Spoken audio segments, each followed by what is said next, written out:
Bueno, buenos días a todos nuevamente. Gracias por acompañarnos en esta diplomatura en bioquímica clínica en el área de hematología. En este módulo lo que vamos a ver son las anormalidades cuantitativas y cualitativas del sistema leucocitario.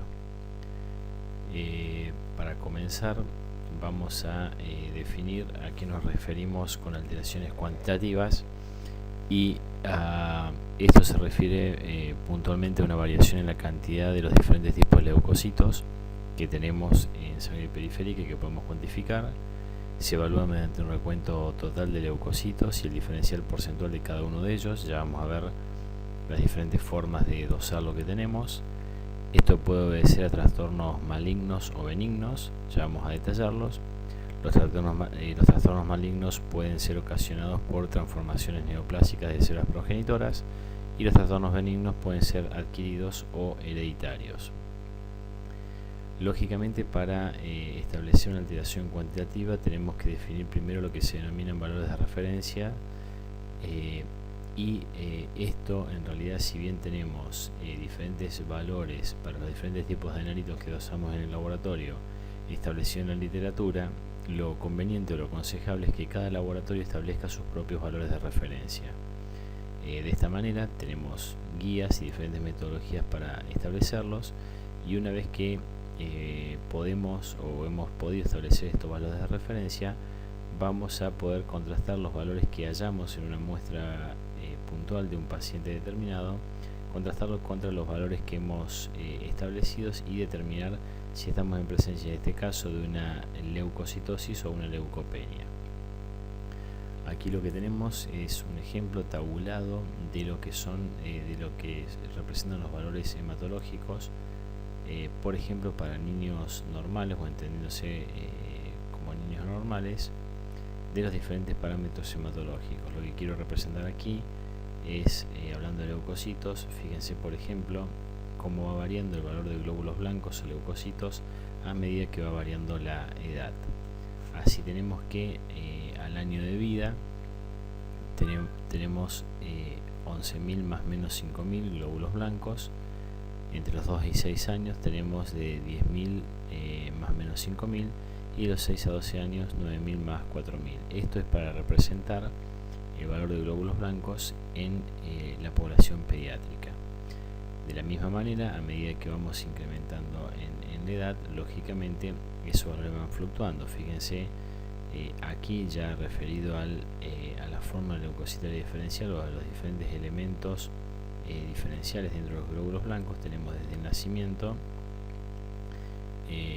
esto está extraído de otra literatura referida a la tabla anterior, por eso vemos una pequeña variación en el valor de glóbulos blancos, pero lo que quiero representar aquí son los valores tomados como referencia de esta literatura respecto a los neutrófilos, linfocitos, monocitos y eosinófilos como componente de los glóbulos blancos que posee ese paciente. Y está separado principalmente por la edad de los individuos o de los pacientes.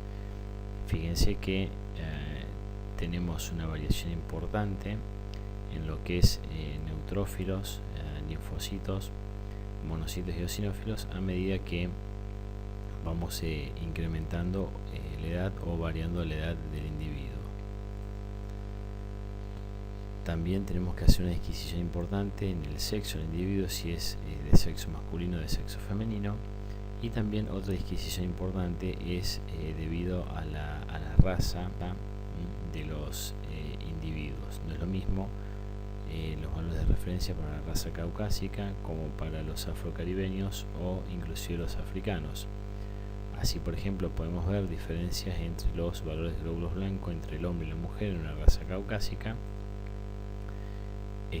entre el hombre y la mujer en africanos, y entre el hombre y la mujer en la raza afrocaribeña. Fíjense además que dentro de la misma raza tenemos lógicamente diferencias entre los valores de glóbulos blancos de ambos sexos, y a la vez en el mismo sexo, en las diferentes razas, tenemos diferentes valores de referencia. Esto es muy importante establecerlo de entrada en el laboratorio y tenerlo permanentemente presente, porque podemos, en un caso como por ejemplo en la raza caucásica, tener 3.500 glóbulos blancos y estar en presencia de leucopenia, y para un afroamericano, para un paciente africano, ese valor es totalmente normal. Bueno, entonces una vez que hemos establecido la diferencia y la disquisición de raza, sexo y edad entre los diferentes individuos, podemos definir entonces finalmente lo que son las alteraciones cuantitativas. Las alteraciones cuantitativas se refieren a una variación en la cantidad de los diferentes tipos de leucocitos y se evalúan mediante un recuento total de los mismos y del diferencial porcentual de cada uno de ellos para ver si en alguna subpoblación leucocitaria estamos en diferencia de una alteración cuantitativa, y ya vamos a ver más adelante cualitativa también. Entonces, para ello necesitamos realizar un recuento absoluto y un recuento diferencial. Si bien podemos nombrar 2 o 3 metodologías de recuento total de glóbulos blancos, la metodología estandarizada o la más utilizada a nivel internacional son los autoanalizadores hematológicos o los contadores hematológicos, donde tenemos de diferentes características y de diferentes capacidades. La mayoría de los contadores hematológicos hoy arrojan una totalidad de una cierta cantidad de parámetros que van desde 12 hasta cerca de 28 o 30 parámetros, donde se incluye todo un perfil de glóbulos blancos, perfil de plaquetas, perfil de glóbulos rojos, índices hematimétricos con glóbulos rojos nucleados, reticulocitos, etcétera.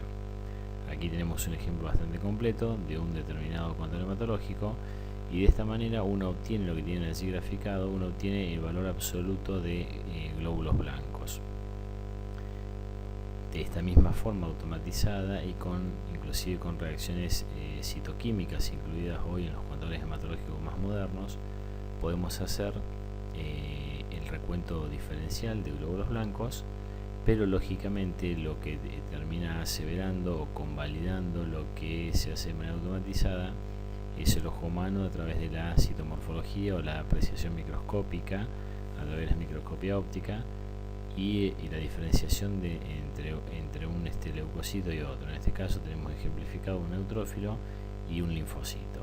De esta manera, al realizar el recuento diferencial o al hacer la fórmula leucocitaria diferencial en un total de 100, 200 o 500 elementos, uno establece qué porcentaje de elementos posee en su totalidad en este frotis o en esta sangre periférica de este individuo.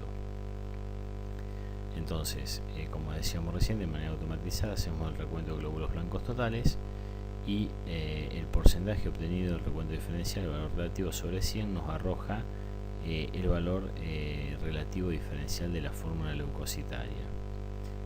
Al obtener el porcentaje de cada uno de los subtipos de subpoblaciones leucocitarias y al tener el valor absoluto de glóbulos blancos, podemos obtener el recuento absoluto de cada población celular presente. Entonces, aquí tenemos un ejemplo. Por ejemplo, esta muestra de este individuo tiene 10.000 glóbulos blancos. Este es el sistema internacional de unidades, así se expresa por 10 a la 9. Normalmente esto es la correcta expresión internacional en el sistema internacional de expresión de unidades, como se debería expresar normalmente los glóbulos blancos, glóbulos rojos, etcétera. Normalmente uno está acostumbrado a expresarlo más rutinariamente como por milímetro cúbico por microlitro, ¿está bien? Pero esto representa en definitiva 10.000 glóbulos blancos. Entonces, en una fórmula leucocitaria diferencial totalmente normal, donde tenemos ejemplificado un 70% de neutrófilos, esto va a representar en valor absoluto 7.000. ¿Por qué? Porque el 70% de 10.000 es 7.000, ¿está bien? Basófilos tenemos 1%, representan 100, eosinófilos 5%, representan 500, y así sucesivamente. Entonces, a través de obtener primeramente el recuento absoluto de glóbulos blancos o de leucocitos, y luego establecer la fórmula leucocitaria diferencial de manera automatizada o de manera citomorfológica, podemos obtener el valor absoluto de cada población leucocitaria, y allí empezar a comparar con los valores establecidos como referencia para ver si estamos en presencia de una leucocitosis o de una leucopenia diferencial o no. Entonces, para hablar un poco de las definiciones y seguir avanzando en la parte conceptual, leucocitosis se considera a un aumento de la cifra de leucocitos por encima de los valores de referencia según edad, sexo y raza, como hemos visto anteriormente. Neutrofilia es un consenso, se denomina neutrofilia el aumento de la cifra de neutrófilos por encima de 7.500 neutrófilos por litro, o 7.500 por microlitro, 7.500 por 10 a la 9 por litro, perdón, o 7.500 por microlitros. Linfocitosis, un aumento de la cifra de linfocitos por encima de 4.500. Monocitosis, un aumento de la cifra de monocitos por encima de 1.000. Y eosinofilia, un aumento de la cifra de eosinófilos por encima de 400 linfocitos por eosinófilos por microlitro. Basofilia, aumento de más de 100 basófilos por microlitro. Y en el otro extremo, neutropenia, se la considera una disminución de la cifra de neutrófilos menor a 1.500 neutrófilos por microlitro, y linfopenia menor a 1.000 linfocitos por microlitro. Estas definiciones o estos valores son muy importantes, ya que en base a esto uno puede hacer sugerencias o interpretaciones clínicas de un estado o una situación del paciente y aportar un dato más al médico que, si bien por ahí están relacionados con los valores relativos, pueden no estar, los médicos me refiero, no estar muy relacionados con los valores absolutos de las diferentes poblaciones leucocitarias. Bueno, ahora a continuación vamos a ver un ejemplo de cómo con la misma distribución relativa de elementos en base al número absoluto de glóbulos blancos podemos estar en presencia de diferentes situaciones. Me refiero en base a la misma distribución relativa. Fíjense, en este caso los glóbulos blancos totales o los leucocitos totales de este paciente son 2000, es decir que respecto al valor de referencia definido estamos en presencia de una leucopenia. Tenemos esta fórmula leucocitaria diferencial compuesta por un 5% de callados, un 19% de neutrófilos segmentados, un 12% de eosinófilos, no vimos basófilos, un 59% de linfocitos y un 5% de monocitos. En este caso, con 2000 elementos, tenemos una presencia, estamos ante una presencia de una neutropenia, debido a que el 19% de 2000 representan 380 neutrófilos, y como decíamos recién, por debajo de 1500 estamos en presencia de neutropenia. Tenemos valores normales de eosinófilos, y si bien tenemos un valor relativo que es elevado en la fórmula leucocitaria diferencial, ese valor, si bien es elevado relativamente, termina siendo una linfopenia en términos absolutos, debido a que el valor absoluto de linfocitos está por debajo del límite inferior del valor de referencia. Y lo mismo sucede con los monocitos, que van de 150 a 1300, en este caso tenemos 100, por lo cual tenemos una monocitopenia. En el caso 2 tenemos la misma distribución de la fórmula leucocitaria diferencial, pero en este caso el paciente, en vez de tener una leucopenia de 2000 glóbulos blancos, tiene una leucocitosis de 20.000 glóbulos blancos, una leucopenia importante.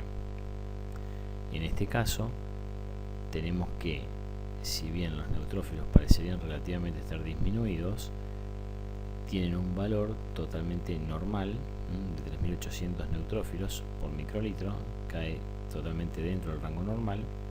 Tenemos una eosinofilia de 2400 eosinófilos, y la linfocitosis relativa también representa una linfocitosis absoluta, porque está muy por encima del valor de 11.800 linfocitos, está muy por encima del valor de 4.000 linfocitos. Y en este caso el valor de monocitos es totalmente normal. 1000 monocitos por microlitro está dentro del rango de normalidad. Entonces, para ejemplificar un poco más y entender un poco más la dinámica y la cinética de la producción y distribución de, en este caso, los polimorfonucleares neutrófilos, tenemos que mostrar un poco la distribución en los diferentes compartimentos. Me refiero a médula ósea, sangre periférica y tejidos corporales. Y en esta cinética de neutrófilos explicar la multiplicación, maduración, almacenamiento y transporte. En este esquema que tienen aquí en esta diapositiva estamos viendo los diferentes compartimentos dentro de la médula ósea, en este esquema, dentro de la sangre periférica y dentro de los tejidos periféricos. En la médula ósea tenemos diferentes compartimentos: el compartimento de la célula madre o de la célula totipotente, donde tenemos las diferentes unidades formadoras de colonia, que tiene un tamaño establecido y ya medido, y un tiempo de tránsito o un tiempo de estabilidad de las células en ese compartimento. Luego tenemos un compartimento mitótico que está compuesto desde la primera célula identificada en el microscopio óptico, que es el mieloblasto, pasando por el preomielocito y hasta el mielocito, donde el tiempo en horas lo tenemos aquí ejemplificado desde 18, 24 y hasta 104 horas, y un compartimento de maduración de almacenamiento, que allí ubicamos las células. Recordemos que estamos hablando de la maduración y el almacenamiento de la célula granulocítica. Tenemos el metamielocito, los elementos en banda y ya los segmentados. Todo este periodo, esto acá que suma aproximadamente 354 o 357 horas, conlleva un periodo desde su origen hasta su finalización en la serie madurativa aproximadamente de 14 días. Cuando este elemento maduro, que es el neutrófilo segmentado, pasa a sangre periférica, tiene un tiempo de vida media, hablando siempre de neutrófilos, de 6,3 horas. ¿Está bien? Y luego se redistribuye hacia los tejidos o hacia los pools marginales. Entonces, entendiendo esto y entendiendo su redistribución, es que vamos a entender también la dinámica que tiene y la cinética que tiene la estabilidad de estas células en sangre periférica.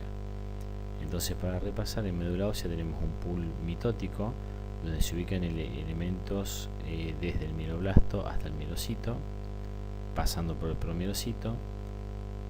También en médula ósea tenemos un pool postmitótico de almacenamiento, que son los metamielocitos callados y segmentados. Y en sangre periférica tenemos un pool marginal y un pool circulante.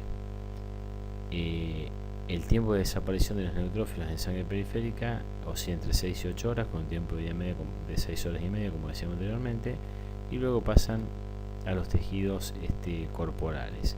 Esto es importante para entender en muchas patologías o en muchas situaciones diferentes el desbalance que puede haber entre una diferenciación neutrófila, linfocítica y demás, y poder entender el incremento o el decremento de diferentes series en un momento dado de una patología o de una situación anormal dada en un paciente. El almacenamiento de los tejidos periféricos se ubica, o los pools marginales se ubican principalmente en hígado, vaso, huesos largos, pool de depósito, pool marginal y pool tisular. Entonces, las anormalidades cuantitativas y cualitativas de los leucocitos, podemos hablar de las cuantitativas, que pueden ser fisiológicas o patológicas, y dentro de las cualitativas tenemos las alteraciones asociadas al núcleo y alteraciones asociadas al citoplasma de la célula. Vamos a hablar primeramente de las alteraciones, o continuar hablando de las alteraciones cuantitativas. Dentro de las alteraciones cuantitativas tenemos las fisiológicas, que son todas aquellas alteraciones desencadenadas por causas diferentes a la enfermedad subyacente del paciente, y son transitorias y no necesitan tratamiento, ya que no constituyen un parámetro de enfermedad. Entonces, en estas variaciones fisiológicas podemos tenerlas debido a la edad y el sexo del individuo. Ya vimos que no es lo mismo la cantidad de glóbulos blancos y la distribución de neutrófilos en una raza que en otra, en un sexo que en otro, en una edad que otra. Variaciones diurnas, ciclo de luz. Recuerden que estos elementos son, los leucocitos son elementos de variación circadiana. Tenemos diferentes valores a la mañana, diferentes valores al mediodía, diferentes valores a la tarde. Leucocitosis digestiva, posterior al proceso de digestión tenemos un incremento de los leucocitos debido justamente a este proceso. Variaciones climáticas, no es lo mismo, o se ven afectados por la variación térmica del medio ambiente. Esfuerzos intensos generan leucocitosis también. convulsiones, inyección intramuscular, dolor, náuseas, vómitos, es decir, estados de estrés, anestesia, ciclo menstrual, embarazo. Alteraciones cuantitativas ya de tipo patológico son todas aquellas variaciones en el recuento leucocitario debidas a un proceso patológico que puede ser, por ejemplo, infeccioso o enfermedad que el paciente esté presentando. Entonces, para numerar estas alteraciones cuantitativas del sistema leucocitario podemos mencionar las leucocitosis, reacciones leucemoides, leucopenias neutropénicas, leucopenias no neutropénicas, síndrome mielodisplásicos, síndrome leucoeritroblástico. Dentro de las alteraciones cuantitativas patológicas, la leucocitosis, reforzamos este concepto, se denomina leucocitosis a la elevación de la cifra de leucocitos por encima de los valores tomados como referencia, según el sexo, el grupo étnico, la edad, los estados fisiológicos, etc. Repasando nuevamente, neutrofilia se denomina a neutrofilia cuando tenemos por encima de 7500 neutrófilos por 10 a 9 por litro o por microlitro, y es importante esta definición de desviación a la izquierda. Desviación a la izquierda normalmente se la denomina a la presencia en sangre periférica de elementos inmaduros de la serie mieloide, como promielocito, mielocito, metamielocito y neutrófilos encallados, principalmente desde la presencia desde el metamielocito hasta neutrófilos encallados. Bien,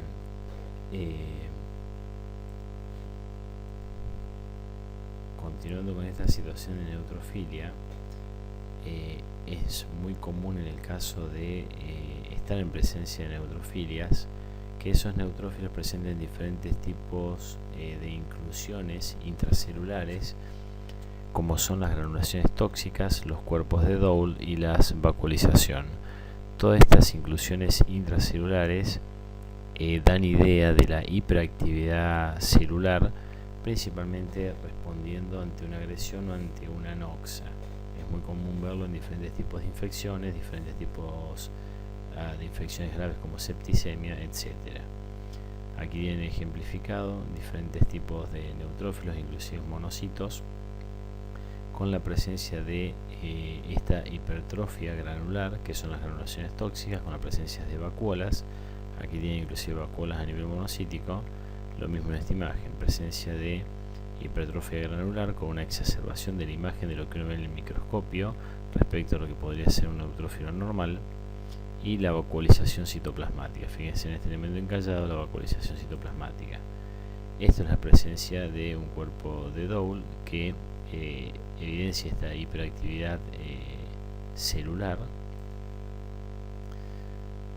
Otra clasificación u otra leucocitosis, como decíamos al principio, es la reacción leucemoide, y se denomina reacción leucemoide a los leucocitos a una leucocitosis desproporcionada que supera los 30.000 leucocitos o glóbulos blancos por litro. En este caso, esta reacción, la reacción leucemoide puede ser neutrofílica o mieloide. En este caso, la leucocitosis reactiva que aparece como respuesta medular a una causa subyacente generalmente cursa con glóbulos blancos por encima de 20.000 por litro, y se observa en sangre periférica presencia de formas inmaduras, lo que se denomina desviación a la izquierda. Lo que vamos a observar es una hiperplasia granulocítica en médula ósea, y el diagnóstico diferencial tiene que realizarse con la leucemia mieloide crónica y la leucemia neutrofílica crónica. ¿Está bien? La reacción leucemoide es una reacción benigna de los leucocitos que está caracterizada por una leucocitosis con la presencia de abundantes precursores inmaduros de leucocitos circulantes. Esta respuesta puede ser linfocítica, eosinofílica, así como neutrofílica, que es la más común. Puede producir un cuadro sanguíneo indistinguible de la leucemia mieloide crónica, indistinguible morfológicamente, ¿no es cierto? Sin embargo, esta reacción leucemoide o esta reacción es transitoria y desaparece cuando el estímulo desencadenante se elimina, como por ejemplo por la extirpación del tumor y control de la infección. Las reacciones leucemoides, como decíamos recién, pueden ser neutrofílicas, donde las causas principales son infecciones bacterianas como neumonías, endocarditis, tuberculosis miliar, empiemas, sepsis, quemaduras extremas. Pueden deberse también a poshemorrágicas o hemólisis, a una situación de eclampsia, a una cetocidosis diabética, a procesos inflamatorios graves, a colagenosis como artritis reumatoidea y vasculitis, a la ingesta de fármacos como corticoides o factores estimulantes de colonias granulocítica, vitamina B2 y ácido fólico, enfermedad de Hodgkin y carcinomas. Como decíamos recién, esta reacción leucemoide debemos realizar un diagnóstico diferencial con la patología más asociada o más similar con ese cuadro de hemoexpresión periférica, que es la leucemia mieloide crónica. Para hacer un detalle de los elementos que se encuentran en la sangre periférica, en la reacción leucemoide mieloide es raro encontrar blastos en sangre periférica, cuando en la leucemia mieloide crónica es común y están presentes. En la reacción leucemoide mieloide la presencia de basófilos es normal. En cambio, en la leucemia mieloide crónica está aumentada esa presencia de basófilos. La desviación a la izquierda en la reacción leucemoide es leve, en cambio en la mieloide crónica es marcada. Las alteraciones morfológicas, principalmente en la reacción leucemoide mieloide, se deben a granulaciones tóxicas, esa hipertrofia granular como mostrábamos recién. En cambio, en la leucemia mieloide crónica se ve más presencia de un asincronismo madurativo, es decir, el núcleo del elemento pertenece a un estadio de maduración del citoplasma a otro. La presencia de Pelger-Wedd, que es otra anormalía nuclear. El índice de fosfatasa alcalina granulocitaria está aumentado en la reacción leucemoide, mientras que en la leucemia mieloide crónica está disminuido prácticamente cero. Se puede observar una trombocitosis en la reacción leucemoide o la presencia de plaquetas normales. En cambio, en la mieloide crónica se observa una trombocitosis e inclusive una alteración morfológica con hiperplaquetosis y demás. Y no se observa esplenomegalia en la reacción leucemoide mieloide, y sí en la leucemia mieloide crónica. Estas son fotos de una reacción leucemoide mieloide, donde tenemos la presencia de elementos inmaduros tipo blastos y diferentes elementos de la serie granulocitaria. Aquí vemos a continuación otros elementos. En este caso tenemos dos promielocitos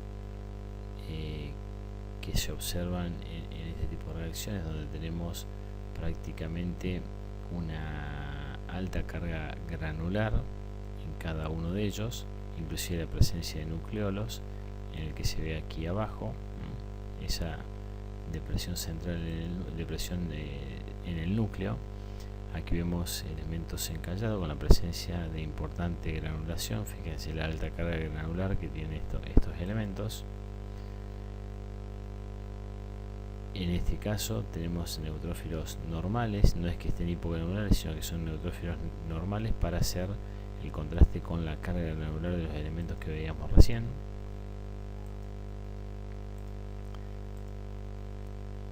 Fíjense en estas dos fotos la presencia de elementos inmaduros, otros vacuolados con alta carga granular, y en este caso la presencia de granulaciones tóxicas. Aquí lo que estamos comparando en esta foto, para hacer una comparación, estamos haciendo la disquisición entre lo que es una leucemia, o elementos pertenecientes a una leucemia mieloide crónica y una reacción leucemoide mieloide. Fíjense la alta carga granular citoplasmática que tienen estos elementos en la reacción leucemoide mieloide respecto a la carga granular normal o disminuida inclusive en la leucemia mieloide crónica. Bien, como decíamos recién, las reacciones leucemoides mieloides también pueden ser eosinofílicas cuando tenemos mayor a 500 eosinófilos por milímetro cúbico o por microlitro. Estos pueden deberse a un síndrome de hipereosinófilo idiopático, a crisis alérgicas, a parasitosis intensa e inclusive a linfomas de origen T. También esas reacciones leucemoides pueden ser monocíticas cuando tenemos más de 1300 monocitos por milímetro cúbico, y esto puede verse en infecciones bacterianas como tuberculosis y a tratamientos, por ejemplo, con factores estimulantes de colonias granulocíticas monocíticas. Bien, continuando entonces con las leucocitosis patológicas, tenemos en este caso la mononucleosis infecciosa, que es una linfocitosis inducida como respuesta a un agente infeccioso que se manifiesta con más de un 50% de linfocitos, de los cuales aproximadamente el 10% más son linfocitos reactivos. Las formas clínicas pueden ser faringea, donde se presenta el paciente con un dolor de garganta precedido por 1 o 2 semanas de letargia, esto es por el virus de Epstein-Barr. Forma glandular, donde hay un aumento del tamaño de los ganglios linfáticos sin faringitis, esto principalmente se da a la causa del Toxoplasma gondii. Forma tifoidea, donde hay una letargia con fiebre o diarrea sin faringitis, y esto se debe principalmente al citomegalovirus. Los agentes infecciosos, como decíamos recién, el virus de Epstein-Barr, el CMV y el Toxoplasma gondii. También este tipo de reacciones o de linfocitosis puede verse a, por ejemplo, el VIH, herpes simple, varicela zoster, el virus de hepatitis A y B, la rubiola y adenovirus. Por ejemplo, el virus de Epstein-Barr, para hacer un poquito de epidemiología, hay una frecuencia de 20 casos cada 100.000 habitantes por año, con un pico de incidencia entre la segunda y la tercera década de vida. El contagio es por contacto cutáneo mucoso. Lo que sucede es que el genoma viral se integra al genoma del linfocito B, el cual induce una proliferación policlonal del linfocito B, y la incorporación del virus se lleva a cabo por el antígeno CD21 sobre los linfocitos B, es decir, con este receptor. La expresión de antígenos virales sobre la célula linfocito B genera una respuesta citotóxica de linfocitos T, células características reactivas, y ahí vamos a ver la morfología. Y dichas células destruyen a los linfocitos, dichas células reactivas destruyen a los linfocitos B infectados, pero el genoma viral persiste incorporado al genoma humano por el resto de la vida en forma latente. Complicaciones causadas por la desregulación inmune por la proliferación linfocítica: tenemos la púrpura trombocitopénica idiopática, ruptura esplénica, obstrucción aguda de vías aéreas, trastorno linfoproliferativo de células B, linfomas en pacientes inmunocomprometidos. El diagnóstico se hace evidenciando la presencia del virus de Epstein-Barr por la presencia de anticuerpos heterófilos, la presencia de anticuerpos anticapsia tipo IgM y IgG que aparecen en forma temprana, la presencia de monoglobulina M persiste durante meses y la IgG por toda la vida, es decir, esos anticuerpos de memoria, y los anticuerpos aparecen luego de la infección aguda y persisten durante toda la vida también.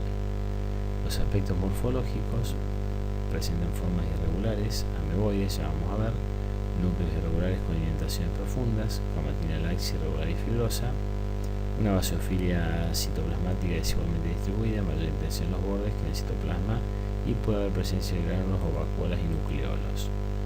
Esta es una forma característica donde se ve una hiperbasofilia citoplasmática en la periferia, con un halo perinuclear o arcoplasma, como se denomina, con una mostración de una cromatina irritada.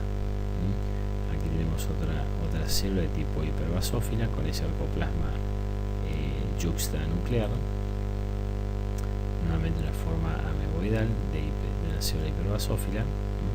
Fíjense, esta tiene aún más forma ameboidal, tiene un citoplasma difuso que se interdigita entre los glóbulos rojos. Y podemos tener la presencia de carga granular citoplasmática en este tipo de linfocitos irritados.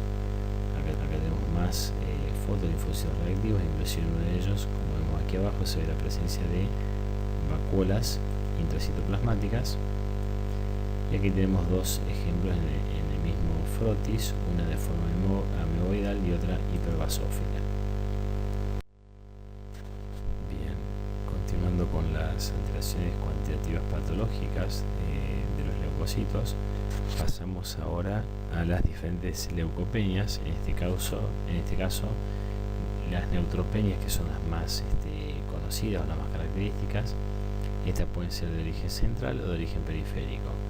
Las neutropenias de origen central se deben a un defecto en la producción. Estas son las neutropenias hipoplásicas. Otra causa puede ser la granulopoyesis ineficaz, es decir, cuando hay una muerte intramedular por diferentes motivos. Y también puede ser de origen central por una liberación disminuida, es decir, que hay liberación de elementos anormales a sangre periférica.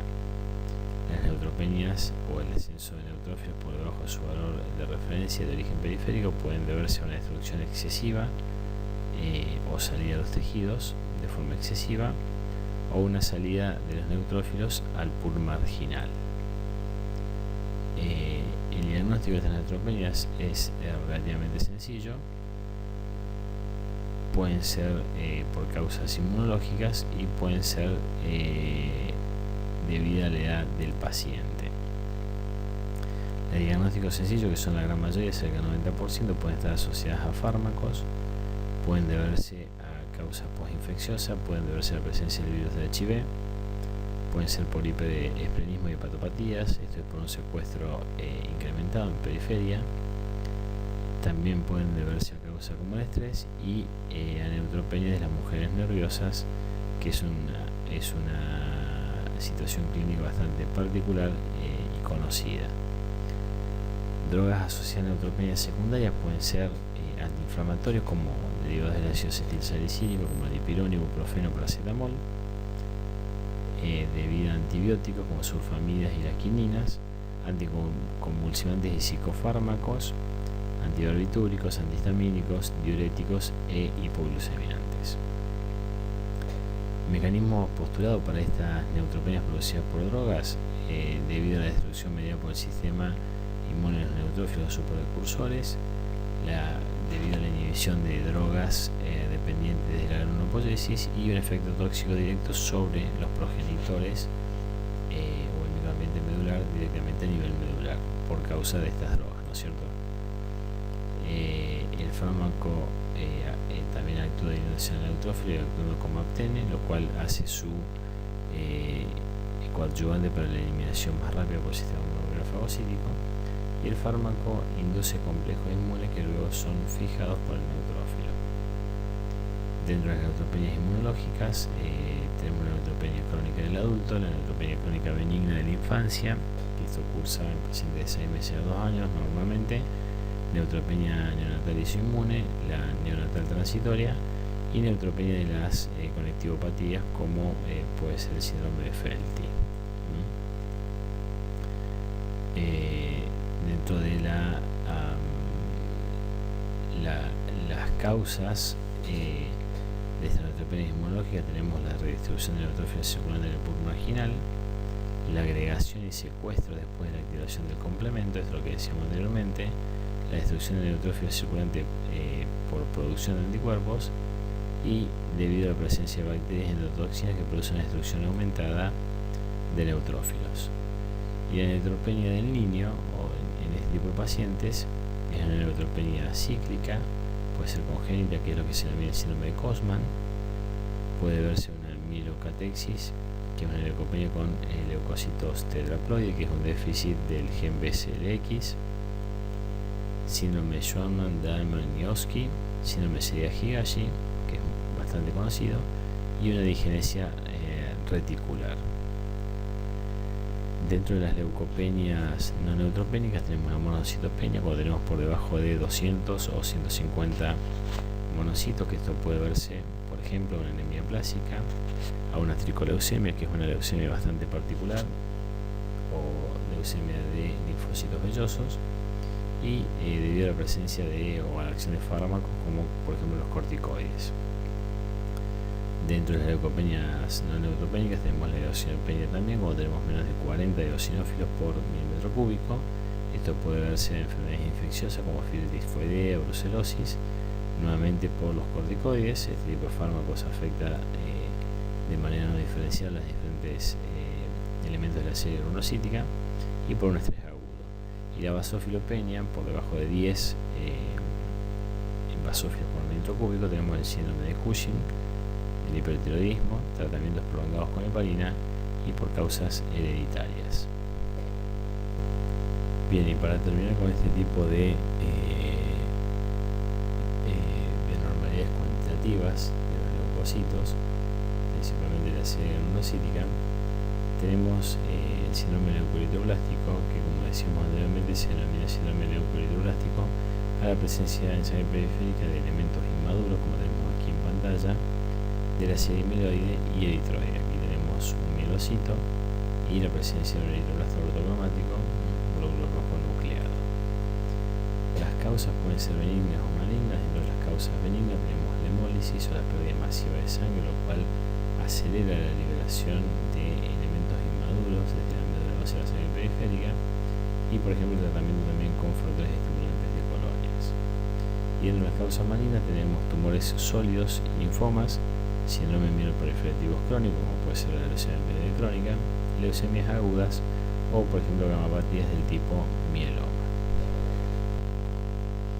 Bueno, y finalmente, para terminar con estas alteraciones de los leucocitos, vamos a mencionar rápidamente las alteraciones cualitativas leucocitarias, donde podemos clasificarlas en dos: el trastorno del funcionalismo leucocitario y trastornos morfológicos del sistema leucocitario. Dentro de esas alteraciones morfológicas, que son las más conocidas, tenemos por ejemplo el síndrome de Chiari-Higashi, que es una patología autosómica recesiva, en la cual se presentan los diferentes elementos, principalmente linfocitos, gránulos citoplasmáticos gigantes de gran tamaño, principalmente, como decíamos recién, en linfocitos, pero también puede estar en neutrófilos, monocitos, megacariocitos y plaquetas. Aquí lo que tenemos ejemplificado en pantalla es un linfocito en cuyo citoplasma tenemos la presencia de este gránulo gigante citoplasmático, que es lo que se observa allí. Estos gránulos presentan cantidades normales de miroperoxidas y defensinas, pero son deficientes de proteasas neutras. La alteración se debe a una fusión anómala de los microtúbulos. Fíjense cómo se ve allí la presencia de estos gránulos gigantes en el citoplasma, en este caso de un neutrófilo. Otra alteración cualitativa citomorfológica de los glóbulos blancos es el síndrome de Alder-Rayleigh, que se presenta morfológicamente como gránulos violáceos en neutrófilos, eosinófilos, basófilos, linfocitos y monocitos, como así también en mastocitos y células plasmáticas. También puede observarse en otras células como macrófagos y osteoblastos. Fíjense que aquí es más discreto y esto hasta se podría confundir con la granulación tóxica, pero aquí es mucho más grosero ese granulado citoplasmático. Y finalmente tenemos otra patología, que es la de May-Healing, donde se observan inclusiones celulares, principalmente citoplasmáticas, violáceas, únicas, similares a los cuerpos de Dole en el neutrófilo durante infecciones, que es lo que tenemos allí. Fíjense que tiene una sensible diferencia con esa presencia que veíamos, o que denominamos cuerpos de Dole. Y por último, para mencionar simplemente la anomalía de Prader-Willi, esta es una enfermedad autosómica dominante en la cual se observa una condensación patológica de la cromatina, que se manifiesta como una hiposegmentación o una hipolobulación de los lóbulos granulocíticos. Fíjense que aquí parecería como que está bilobulado este neutrófilo y acá monolobulado. También puede observarse en la forma secundaria de síndromes mieloproliferativos crónicos, mielodisplásicos, reacción leucemoide mieloide, infecciones víricas y bacterianas. Bien, muchas gracias.